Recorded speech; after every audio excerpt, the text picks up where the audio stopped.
Welcome to KINE2253, Motor Development Across the Lifespan. This lecture will discuss the 8th chapter of Lifespan Motor Development, the 7th edition by Haywood and Getchell. This lecture will provide supplementary examples and explanations to help provide a deeper understanding of the book chapter. In this lecture, students will learn about the growth and aging over the lifespan. We will focus on the intrinsic or genetic and extrinsic or environmental factors that affect growth and development. We will discuss 3 periods of growth and development. In the first section, we will talk about prenatal development.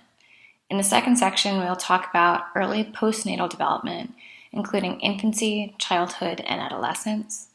And in the third section, we will talk about late postnatal development, specifically adulthood and aging. Okay. Let's begin by providing some definitions to help us understand growth. Intrinsic factors refer primarily to genetic factors. These genetic factors typically result in an orderly and patterned sequence of development. However, as we will see, genetic factors can also result in abnormal development. When we refer to extrinsic factors, we are typically talking about environmental factors or things that are outside of the individual. Another way to think about the difference between intrinsic and extrinsic factors is to think about this as part of the nature versus nurture debate. However, from a dynamical systems perspective, development isn't as simple as being a product of nature or nurture, but rather it is a dynamic interaction amongst different constraints. Another way to think about growth is to think about universal patterns. What I mean by universal patterns is that all humans show a similar pattern regardless of the environment an individual grows up in. For example, during prenatal development, the time course of different developmental stages, such as when the brain develops, when the arms develop, when the lungs develop, follow a very similar pattern for all individuals. Although there are common or universal patterns in growth, there is also a lot of variability or individual differences in the precise timing or sequence. So each individual does not follow the exact same pattern. Variability results from the dynamic interactions amongst different constraints. When we talk about growth in particular, we are focusing on structural individual constraints. Environmental constraints have a huge impact on individual structural constraints. As we will see in subsequent slides, nutritional status, exposure to teratogens, and other extrinsic factors can influence growth. As the structural individual constraints change during periods of growth, the task constraints may also change. For example, as an individual grows, he or she may develop more muscle mass or strength, and as a result, may find a particular task much easier to perform. Therefore, when you are coaching a group of 6th graders and have different individuals going through puberty-related changes in growth, you may need to modify the task constraints to make the task the same for all individuals, or, in other words, to make the task more developmentally appropriate. For example, you might raise or lower the height of a basketball net. Now that we have revisited the idea of interacting constraints and how individual, environmental, and task constraints dynamically affect growth, let's examine a very important period of growth, prenatal development. In the book, Haywood and Getchell define prenatal development as comprised of 2 stages, or phases, the embryonic phase and the fetal phase. However, there's actually a 3rd phase that comes before the embryonic phase. The germinal stage of prenatal development occurs between conception to 2 weeks post-conception. This period is characterized by several important events. First, prior to conception, the ovary produces ovum, or eggs. During fertilization, the ovum fuses with spermatozoon, or sperm. Following fertilization, the cells begin to divide and travel along the fallopian tube. The blastocyst implants into the endometrium, where the outer layer of the cells eventually forms placenta, and the inner layer of cells eventually forms the embryo and amniotic sac. Weeks 3 through 8 comprise the embryonic stage. During this stage, cells begin to differentiate into tissues for different functions. For example, during week 3, cells differentiate into neural and somatic or body tissue. During week 4, the limbs begin to develop and the heart begins to beat. During week 5, the components of the eyes and legs begin to develop and the brain enlarges. During week 8, the upper and lower arms are segmented such that they can bend at the elbow, the genitalia form, and the fingers differentiate. Week 9 through month 9 comprise the fetal stage. Growth and development continue throughout this stage. We can describe this growth in 2 ways. Hyperplasia refers to an increase in the number of cells, whereas hypertrophy is an increase in the size of the existing cells. As we examine the different stages or phases of prenatal development, we should consider 2 important organizing principles. First, development proceeds in a cephalocaudal direction. What I mean by this is that growth starts with the head and continues towards the lower body. Second, development proceeds in a proximo-distal direction. What I mean by this is that growth starts from the body and continues outwards towards the extremities. One important feature of the fetal stage of development is that the fetus is developing the ability to be viable or to survive outside the womb.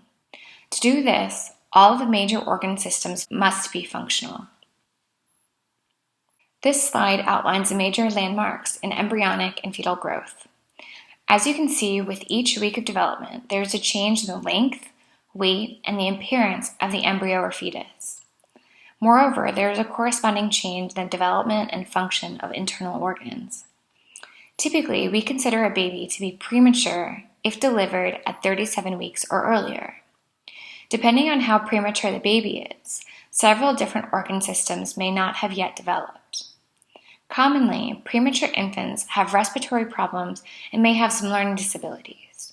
This may be due to the fact that important aspects of brain and lung development have not yet occurred by 37 weeks. Now that we have discussed the fundamental changes that happen from conception to birth, let's now discuss how intrinsic and extrinsic factors may affect prenatal growth and development. The fetus is nourished through the diffusion of oxygen, energy, and nutrients via the intertwining of fetal and maternal blood in the placenta. Correspondingly, carbon dioxide and excretory byproducts are carried away through the mother's blood. Maternal health status, meaning access to food, clean water, shelter, and safety, will affect the developing fetus. Research has consistently shown that mothers living in lower socioeconomic environments or in areas of conflict or war, who might not have access to food, clean water, shelter, and safety, deliver low birth weight babies.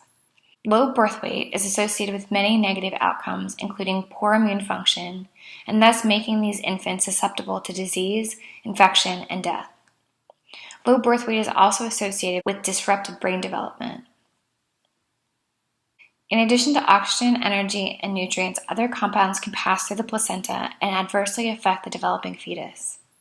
The term teratogen refers to any drug or chemical compound that causes abnormal development in the fetus upon exposure.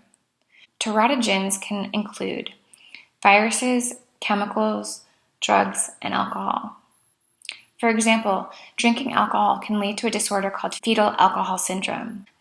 The picture in the left shows the primary facial characteristics of an infant with fetal alcohol syndrome. In addition, too little or too many hormones, vitamins, and nutrients can also become toxic and act like a teratogen. For example, the combination of a genetic predisposition and a lack of folic acid in the mother's diet can lead to spina bifida, which is pictured on the right. This is an incomplete closing of the spine and membranes around the spinal cord. Spina bifida is also associated with many movement problems, including difficulties walking and with bladder control. The impact of a teratogen depends on the timing and the extent of exposure. It may be possible to determine the timing of exposure if you examine which functional outcomes were affected. Look back at Table 4.1 for additional details regarding what is developing and when it is developing during the embryonic and fetal periods. There are many other external factors that can also affect prenatal growth. These factors can include 1. Increased pressure or reduced intrauterine environment. 2. Exposure to extreme temperatures. 3. Exposure to X-rays or other forms of radiation. 4. Hypoxia or reduced oxygen. Hypoxia can also result in prenatal stroke, which may result in cerebral palsy or similar developmental disabilities. 5. Environmental pollutants, such as exposure to lead, asbestos, or chemical runoff. And 6. Increased maternal depression, stress, or anxiety may also lead to changes in hormone levels, such as cortisol, which is a stress hormone. In addition to external factors like the availability of oxygen, nutrients, and exposure to teratogens, there are many intrinsic or genetic factors that may cause abnormal prenatal development. We will review several different types of genetic disorders. First, autosomal disorders are disorders that affect the 22 pairs of autosomal chromosomes. There are 2 types of autosomal disorders based on the inheritance type. Dominant autosomal inheritance is shown on the left. In this picture, the father is affected by a particular disease, which is located on one part of a chromosome. The dad passes these affected genes to 2 of his children, a son and a daughter, and because this is a dominant disorder, even carrying just 1 copy of the affected gene is enough to cause these 2 children to exhibit the disease. An example of this type of disease is Marfan's disease, which affects connective tissue. People with Marfan's disease are unusually tall, have long limbs, fingers, and toes, and have lung and heart problems. Recessive autosomal inheritance is shown on the right. Here, 2 copies are necessary to exhibit the disease.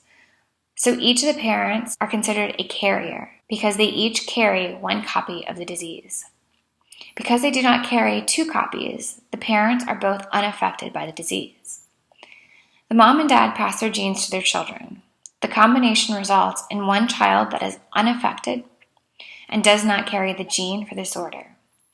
2 children that are unaffected by the disease but now carry the gene for the disease and may thus pass it along to their own offspring. The last child not only carries the genes for the disease, but because a child has 2 copies of the gene, that child is also affected by the disease. Some examples of recessive autosomal disorders are sickle cell anemia, Tay-Sachs disease, and phenylketonuria. In the case of sickle cell, the shape of the red blood cells is curved and thus does not allow cells to carry as much oxygen to tissues. As we've mentioned, a lack of oxygen can reduce fetal growth and can result in a variety of other problems. In addition to autosomal disorders, there are also sex-linked disorders that affect the X chromosome. Because both men and women carry X chromosomes, X-linked disorders can both affect mom and dad. In both of these cases, I'm showing you dominant X-linked diseases, where either the mom or the dad is affected. The outcome is that 2 of the children will exhibit the disorder, while 2 of the children will be unaffected. An example of this type of X-linked dominant disorder is Rett syndrome. Rett syndrome is characterized by small hands and feet, slow rate of head growth, as well as other different types of abnormalities. For example, Rett syndrome also has important autistic-like symptoms, including repetitive behavior, avoiding eye contact, screaming fits, sensory problems, movement difficulties, and social communication problems. Like autosomal disorders, X-linked disorders can also be recessive, or only result in the individual being affected by the disease when 2 copies of the affected X gene are inherited. In this case, the mother is a carrier of disease, while the dad is unaffected. Of the 4 children, 1 male is unaffected, and 1 female child is also unaffected. 1 female child is a carrier but is unaffected by the disease, and 1 male child is affected by the disease. An example of an X-linked recessive disorder includes Duchenne's muscular dystrophy, which only affects males. This form of muscular dystrophy results in muscle weakness of the legs and pelvis, and progressive muscle loss. Since this is a progressive disorder, this means that the weakness and muscle loss spreads across the body, eventually leading to full paralysis. Another example is hemophilia. This disease also affects male, but a rare number of females also exhibit the disease. This disease is characterized by an inability to control blood clotting, resulting in internal bleeding. In addition to inherited diseases, genetic diseases can also be caused by de novo or new mutations. The most common example of a de novo mutation affecting growth and development is Down syndrome. This disorder, on average, occurs in 1 in 1,000 babies. Down syndrome is caused by an extra copy of chromosome 21. Down syndrome is characterized by common facial features like flat heads, large tongues, flattened noses, and slightly slanted eyes. Individuals with Down syndrome have stunted growth, low muscle tone, hip and knee problems, and also heart problems. Moreover, individuals with Down syndrome also have intellectual disabilities and often have speech, vision, and hearing problems. Another type of de novo mutation is Klinefelter syndrome. This disorder affects males in which multiple copies of the X chromosome are inherited. So, in the case of 47XXY, where we have 44 autosomal chromosomes plus 3 sex chromosomes instead of the normal 2. Males with Klinefelter syndrome have weak muscles and low muscle strength.